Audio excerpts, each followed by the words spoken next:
ঢোকানোর জন্য মনা উতাল হয়ে গেছে, তাই ঢোকানোর আগে একটা কথা মাথায় রাখিস মনা, নাম ওর কালু, একবার ভেতরে ঢুকে গেলে ছিঁড়ে নেবে তোমার দুটো ওই আলু। তো বন্ধুগণ, অনেকদিন পর ফিরে এলাম রোস্ট ভিডিও নিয়ে, আর আজকে আমার টপিক হলো তোমাদের প্রিয়। তাহলে চলো বেশি দেরি না করে বাট পেঁপে দিয়ে চেপে দেওয়া যাক।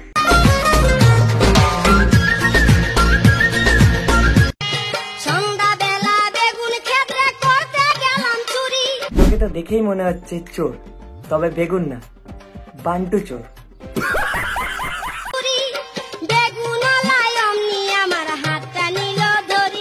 আমি তো ভাবলাম কেটে দেবে তোমার ওই বান্টু, না মানে বেগুন।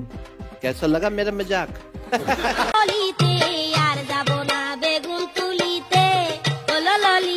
হ্যাঁ, এটাই ঠিক হবে, নিজের বান্টু মানে বেগুন থাকতে তুমি কেন বেগুন তুলতে যাবে?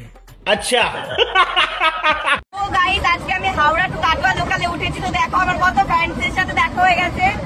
শোনো, এর আবার ফ্যানও আছে, তাহলে আমি কি ছিলাম ভিডিও করে?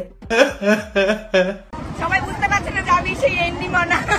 বলছি রেন্ডিটা তো কিছু খারাপ মেয়েদের বলা হয়, কিন্তু তোর নিচে তো একটা টুনটুনি পাখি আছে, তাহলে তুই কি করে রেন্ডি হলি?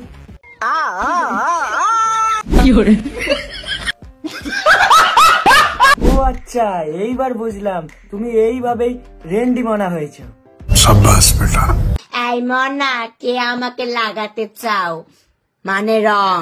কারোর এত খারাপ সময় আসেনি যে তোমায় লাগাবে, মানে রং। আর যেটা তোমরা ভাবছো সেটাও। ট্রেনের মধ্যে কিছু মানুষ ওঠে যারা মনে করে নিজে রেজিস্ট্রি করা জায়গা, যে লোক আসে লোককে বসতে দেবে না, দেখে রাখুন মহিলা। আসলে মনা ওটা তো লেডিস কামরা, আর তোমার নিচে তো টুনটুনি পাখি আছে, তাই কাকিমা তোমায় বসতে দেয়নি। আর তোমার পেছনে আমি গুজে দেবো 4 আনা। আচ্ছা।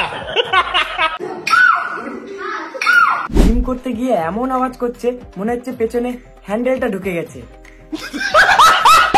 দেখিস আবার বেশি চাপ নিতে গিয়ে আবার নিচের বল দুটো না গলে যায়। হ্যাঁ, তো মান্না দেখো, সৌরভ আমার মুখে ফেদা ফেলে গেছে। সৌরভকে সবাই মেনশন করো, বলো কেন করলো মান্না? কারণ তোমার মুখের গোটা ওষুধ খেয়ে কমছে না বলে সৌরভ ফেদা পেলে গেছে। যদি কমে যায় কথা কি ক্লিয়ার না ভেজাল আছে? যুবতী মেয়ে হওয়ার আগে বগলের চুলটা পরিষ্কার করে আয়।